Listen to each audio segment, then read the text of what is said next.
6 और 7 तारीख की रात को पाकिस्तान ऑक्यूपाइड कश्मीर और मेनलैंड पाकिस्तान के अंदर 9 टेररिस्ट कैंप्स या इंफ्रास्ट्रक्चर्स को इंडियन आर्म्ड फोर्सेस के द्वारा न्यूट्रलाइज कर दिया गया। ऑपरेशन सिंदूर शुरू होता है रात के 1:05 से और खत्म हो जाता है रात के 1:30 में। लेकिन इस 25 मिनट में जिस तरीके से इंडियन आर्मी, नेवी और एयरफोर्स के द्वारा कोऑर्डिनेटेड तरीके से अटैक किया गया, इस पूरे अटैक या इवेंट को पाकिस्तान आने वाला कई एक सालों तक एज अ केस स्टडी की तरह वो देखेगा। जितनी भी जानकारी हमारे पास पब्लिक डोमेन में अवेलेबल है उसके हिसाब से इंडियन आर्म्ड फोर्सेस ने 24 प्रिसीजन गाइडेड मिसाइल्स का इस्तेमाल किया, जिसके बाद कहा जा रहा है कि कम से कम 100 टेररिस्ट मारे गए। जैसे इन टेररिस्ट के मारने की खबर आती है वैसे ही पाकिस्तान इस बात से इनकार करता है कि उसके जमीन पे किसी भी तरीके से कोई भी टेररिस्ट कैंप या ऑर्गेनाइजेशन काम कर रहा। अब ये बात हमें कहने की आवश्यकता नहीं है कि पाकिस्तान किस तरीके से एक टेररिस्ट हिवन देश है, और पाकिस्तान अगर ये कहता है कि उसके देश का इस्तेमाल या उसके जमीन का इस्तेमाल टेररिस्ट के द्वारा नहीं किया जाता है तो शायद ये सबसे बड़ा मजाक होगा। पाकिस्तान में लोकेटेड 9 ठिकानों को इंडियन आर्म्ड फोर्सेस के द्वारा टारगेट किया गया, जिनमें से 5 ठिकाने पाकिस्तान ऑक्यूपाइड कश्मीर में थे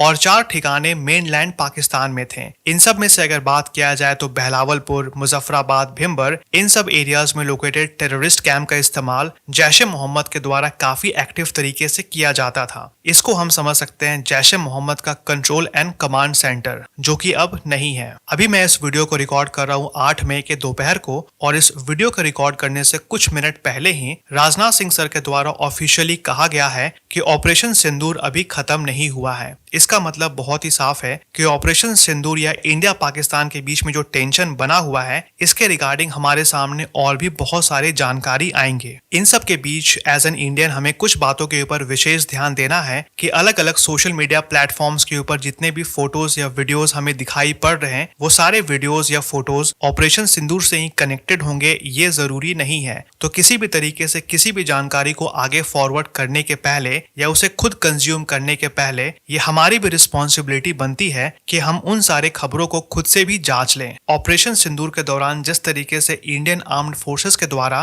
पिन पॉइंट एक्यूरेसी के साथ टारगेट किया गया और ऑलमोस्ट सभी के सभी ठिकानों को कंप्लीट तरीके से न्यूट्रलाइज कर दिया गया, ये बताता है कि हमारे इंडियन आर्म्ड फोर्सेस के विद इन कितना अच्छा कम्युनिकेशन था या इंफॉर्मेशन को लेके क्लैरिटी था। अभी के हिसाब से थोड़ा ये कह पाना मुश्किल है कि किन सब वेपन्स का इस्तेमाल किया गया। जितनी भी जानकारी हमारे पास अवेलेबल है उसके हिसाब से इंडियन आर्म्ड फोर्सेस के द्वारा इस्तेमाल किया गया है कामाकाजी ड्रोन। कामाकाजी ड्रोन्स को फेमसली कहा जाता है सुसाइड ड्रोन्स, और कितनी बार इसे हम लॉयटरिंग म्यूनिशंस के नाम से भी जानते हैं। वैसे तो कामाकाजी ड्रोन्स के भी बहुत सारे वेरिएंट्स होते हैं, लेकिन अगर इसको हम लोग काफी आसान शब्दों में समझें तो ये अपने टारगेट को आइडेंटिफाई करता है और अपने टारगेट के पास पहुंच के ये अपने आप को ब्लास्ट कर लेता है, और डिपेंड करता है कि उस वक्त कामाकाजी ड्रोन के अंदर किस टाइप का एक्सप्लोसिव है। लेकिन जिस हिसाब से डैमेज पहुंचाया गया है जैश ए मोहम्मद या लश्कर ए तोयबा के टेररिस्ट कैंप को, हम ये कह सकते हैं कि हमारे आर्म्ड फोर्सेस के द्वारा one of the most advanced explosive का इस्तेमाल किया गया है। इन सब के अलावा भी कुछ खबरें ऐसी है जहां पे ये कहा जा रहा कि ग्राउंड लॉन्च्ड मिसाइल्स या एयर लॉन्च्ड मिसाइल्स का भी इस्तेमाल किया गया है, और इस पूरे ऑपरेशन को रियल टाइम मॉनिटरिंग किया जा रहा था। और जब हम लोग ये सारे फैक्टर्स को इकट्ठा करते हैं तब हमें ऑटोमेटिकली समझ में आ जाता है कि किस एडवांस तरीके से हमारे आर्म्ड फोर्सेस ने